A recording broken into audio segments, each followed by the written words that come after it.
iniziare questo video bisogna fare una grande premessa per contestualizzare un po'. Allora, c'è da dire che il Kirghizistan non è di certo conosciuto per le sue città, in quanto insomma non è che spiccano proprio per la loro bellezza, sono piccoline, non sono proprio caratteristiche, non hanno una particolare storia, architettura, al di là poi della capitale Bishkek. Anzi, al di là dei paeselli maggiori, le persone tendono a raggrupparsi in piccoli villaggi in corrispondenza di incroci di strade principali, dove per esempio tra un benzinaio, un paninaro, un alimentari trovano tutto quello che gli serve e alla fine tra virgolette il paesello gli si sviluppa attorno. Beh, del resto è così che storicamente sono sempre nate le città, sono sempre stati punti di incontro di grandi vie, di grandi strade. Comunque, girando per le vie di Karakol abbiamo scoperto che esiste un gran bazar e quindi siamo subito fiondati a vederlo.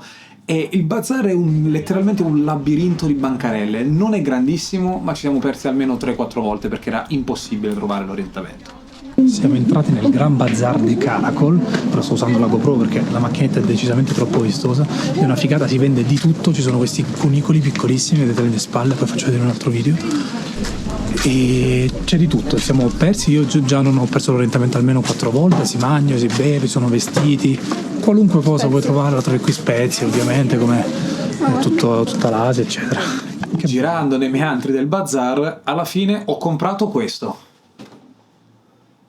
Un autentico cappello kirghizzo tradizionale dei contadini. Ragazzi, è stupendo, cioè, guardate che bello che è. C'è questa forma, no? Stupendo. Dovrebbe essere fatto a mano e il tessuto, ora non so se riesci a capire, assomiglia vagamente, ricorda un po' il velluto. Comunque, voglio raccontarvi un episodio simpatico che ci è capitato al Gran Bazar. Praticamente stavamo girando e Gaia vede dei pantaloni che le piacciono e allora va lì, chiede se li va a provare, e mentre lei è nel camerino si avvicina la figlia della proprietaria della bancarella, che poi era anche l'unica che parlava inglese, e mi viene a chiedere con un aria quasi un po' vergognata, non capisco perché, però comunque molto timida, viene e mi fa ma voi che venite da un posto bello come l'Italia, che ci fate qua? Che siete venuti a fare? Cosa pensate del mio paese? E questa domanda messa così, cioè mi ha spiazzato, perché nel senso non mi aspetto mai che qualcuno mi viene a chiedere una cosa del genere, o perlomeno non mi sono mai trovato in una situazione analoga, no? E quindi mi sono sentito quasi un po' in imbarazzo io. Però che dovevo dirle? Io le ho detto che io sono un amante della natura, che alla fine non ero mai stato in Asia e che ho deciso di iniziare proprio dal suo paese, dal Kirghizistan, per esplorarla.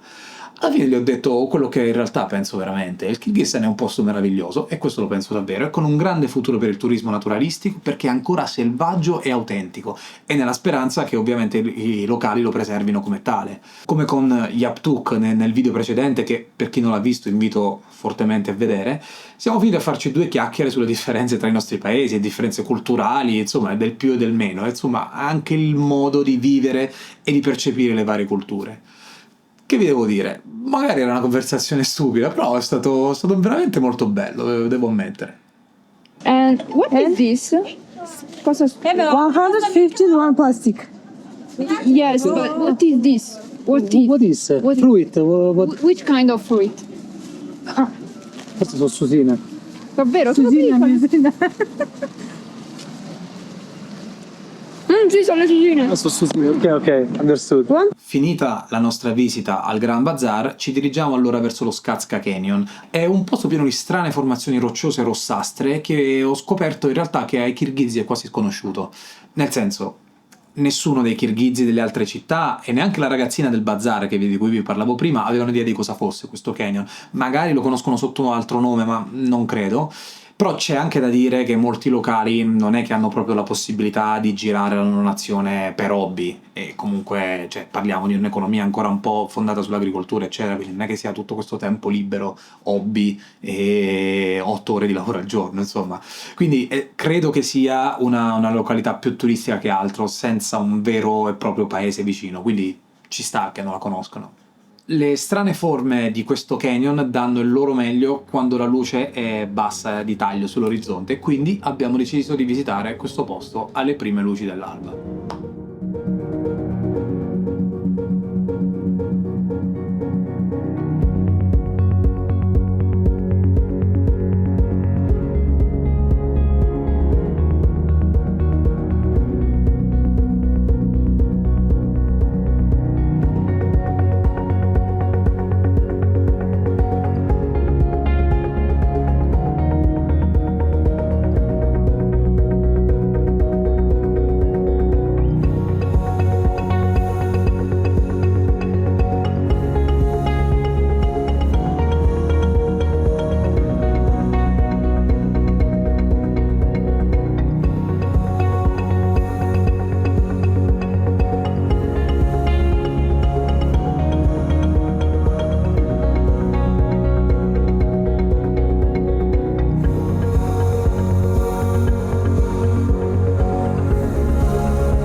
finito il nostro breve tour, anche perché lo Skazka Canyon è molto bello ma non è grandissimo, quindi si gira abbastanza velocemente, ci rimettiamo in macchina e ci dirigiamo verso l'Arabel Pass.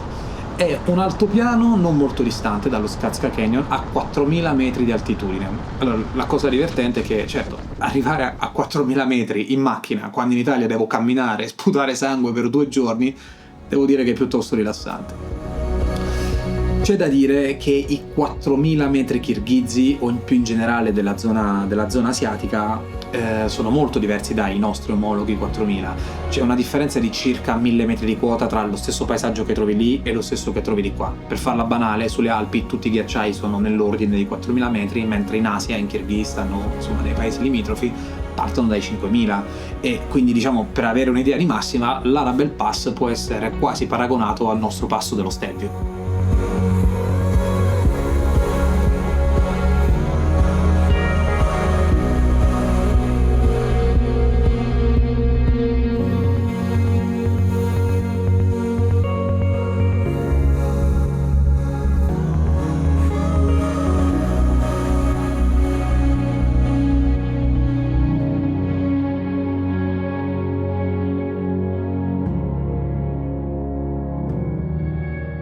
Allora, ci troviamo all'Arabel Pass, questo incredibile pianoro, siamo a 4000 metri e ci siamo arrivati con la macchina, roba mai vista in Italia, praticamente impossibile.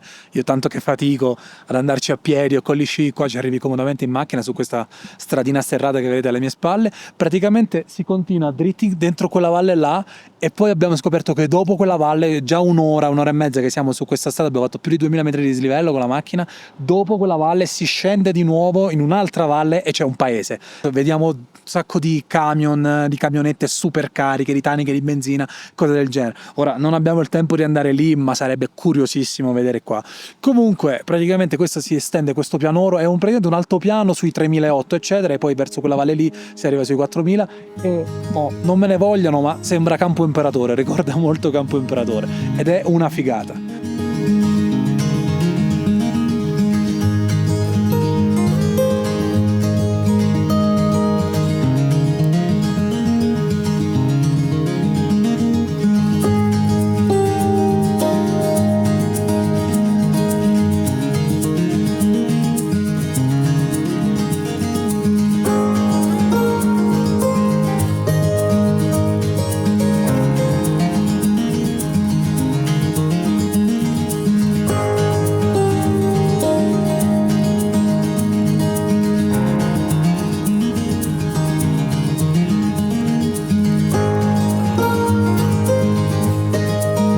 Percorriamo questa lunga piana senza una meta precisa e a una certa ci stacchiamo un po' dallo stradone principale e usciamo fuori strada seguendo quelle che sembravano delle tracce di pneumatici che portavano sotto la parte terminale di un ghiacciaio che vedevamo molto in lontananza. Quindi continuiamo per qualche chilometro e scopriamo che queste tracce sono state lasciate da una camionetta che vediamo proprio piccolina lì all'orizzonte. Stiamo facendo uno sterratone incredibile, sta guidando la signora.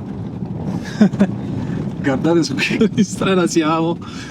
Ci avviciniamo ulteriormente e vediamo che la camionetta aveva la targa con la striscia blu a fianco. Ci avviciniamo ancora, ragazzi, era un camper tedesco che è tipo degli anni 80 che era arrivato fin là. Allora, purtroppo non c'era nessuno dentro, altrimenti sarebbe stato super interessante parlare con i ragazzi, con i signori, non so chi è che c'era dentro, per capire come avevano fatto. Cioè, ragazzi, era stupendo. Era uno di quei camion, forze semimilitari, non sono riuscito a capirlo, 4x4, super rialzato, corazzatissimo, fighissimo.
Quindi concludiamo così l'avventura dello Skazka Canyon e dell'Arabel Pass. Sono stati dei giorni rilassanti, abbiamo visto delle cose nuove, stupende, senza troppa avventura e senza interagire troppo con i locali. A breve, come vedrete nel prossimo video, andremo nel posto decisamente più selvaggio di tutto il Kirghizistan per poi finire dall'altro lato del paese. Quindi andate avanti e cercate per l'ultimo video dedicato al Kirghizistan di questo canale.